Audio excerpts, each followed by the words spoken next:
राजा चतुरसेन बहुत ही पराक्रमी और महान शासक थे।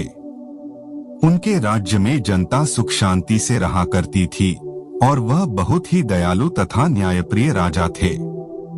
बस उनकी एक कमी थी जो जनता को पसंद नहीं थी, वह कुरूप थे। एक बार की बात है, राजा के दरबार में एक नृतिका आई।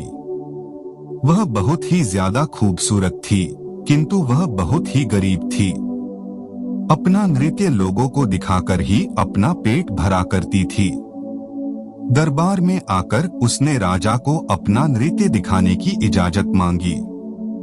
राजा ने सहमति दे दी। उसका नृत्य देखकर राजा बहुत ही प्रसन्न हुए और उसे इनाम में 1000 सोने की मोहरें भी दे दी। इनाम में इतनी मोहरें पाकर नृतिका बहुत खुश हुई, क्योंकि अब उसकी गरीबी खत्म हो चुकी थी। जाते जाते उसके मन में एक बात आई, पर राजा से पूछने की उसकी हिम्मत न हुई।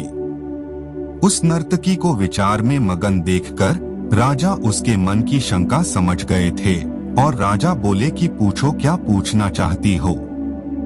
पहले तो नर्तकी ने कुछ नहीं महाराज कहकर बात टाल दी, लेकिन जब राजा बार बार उसे कहने लगे तो नर्तकी कहने लगी, माफ कीजिएगा महाराज, पर मेरे मन में एक प्रश्न है जो मैं आपसे पूछना चाहती हूँ।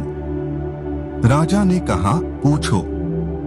नर्तकी पूछने लगी, महाराज जब भगवान लोगों को रूप बांट रहे थे तब आप कहाँ थे।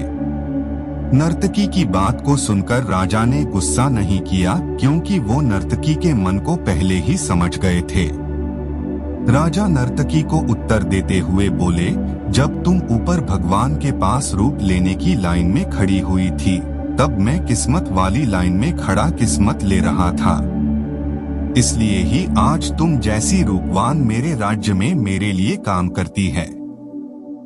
अगर आप में से भी कोई अपने रूप को देखकर पछताता है और अपने रूप के बारे में सोच सोचकर मन ही मन उदास होता रहता है, तो फिर उदास होना छोड़िए। क्या मालूम आपके पास अपनी बहुत ही अच्छी किस्मत हो और आप वो सब करने में सक्षम हो जो दूसरे नहीं कर सकते।